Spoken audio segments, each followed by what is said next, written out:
And welcome back into Live Now from Fox. I'm Lexie Petrovic. Thanks for being with us. Well, it's official. Tropical Storm Lee has officially been named over the Atlantic Ocean. The National Hurricane Center announcing that today. And by the weekend, it's expected to become a major storm. So let's bring in now for the very latest Fox Weather's Adam Klotz, who's joining us here. He's been monitoring the tropics and has the latest on storm activity.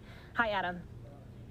Hey, Lexie. Yeah, very active system and very active season so far. As you take a look at the entire Atlantic basin currently, what are you seeing? Well, several different little tropical disturbances, but Lee is the one that just became a tropical storm, our most recent tropical storm, actually the 13th named storm so far this year. It's been a really active season thus far. Here's where it currently sits, winds at 45 miles an hour. This is from our 5 p.m. update from the National Hurricane Center, moving to the west-northwest at 16 miles an hour. This is still a really long ways away from any sort of impacts to the United States, but here in the next several days, we are going to be tracking it moving closer and closer to the Lesser Antilles. What are the major concerns here? Well, there's actually very high confidence this is going to turn into a major hurricane. That happens when you get up to a Category 3 status or higher. The conditions, the environmental conditions are there. There's no wind shear. Those are upper level winds that destroy these. It's running over some very warm water. The only thing is it is way too early to really get any good idea of the impacts of the United States because we're probably a good 10 days out from that.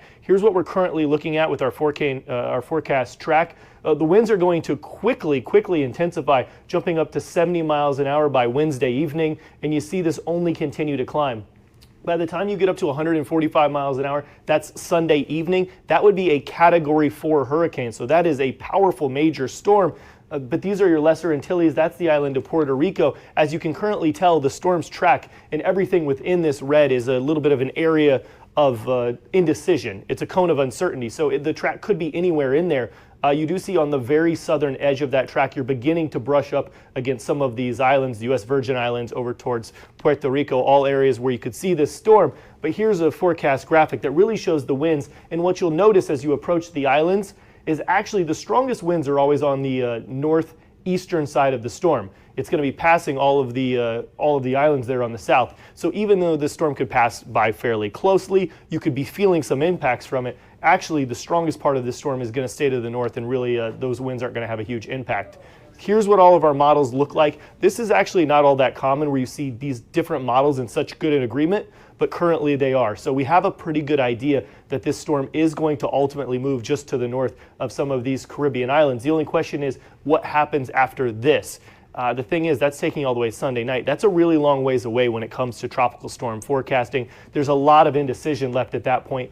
These are just a wild range of different possibilities, and you can start to see every one of these L's would be a place where that storm is. It becomes very undecided.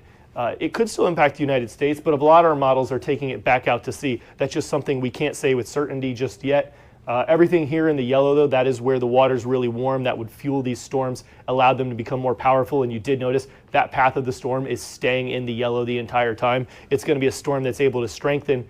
Lexie, I'll leave you with this graphic. It's my final one, but it just gives you a sense of where we are on this hurricane season.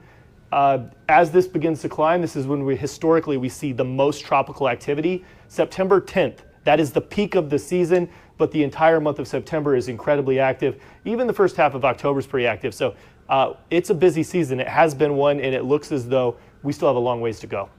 Yeah, Lexie? very busy, and we've still been just talking about the cleanup from Idalia. Now we're also thinking about this. And Adam, I know it's still kind of early to be able to pinpoint some of the main concerns right now, but as always, anytime there's any sort of major weather event, preparation is always key. So what is your advice to people who could be potentially impacted, especially looking ahead to next weekend?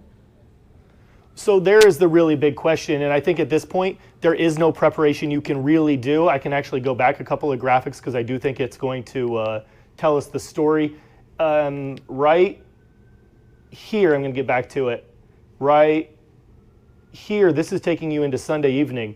By the time Sunday evening rolls around, we're going to have a much better sense of who on the East Coast, if anybody, is going to be able to feel the impacts of this. So there's nothing you can do now other than know it's coming, start to really pay attention to media, and then by the time we get into the weekend, then you can start to make that plan about what you should do next. All right, Fox Weather's Adam Klotz joining us here. Adam, thanks so much for that update. Of course, We'll continue to check in with you guys and make sure everyone's as informed as possible, especially as this continues to develop in the next few days here.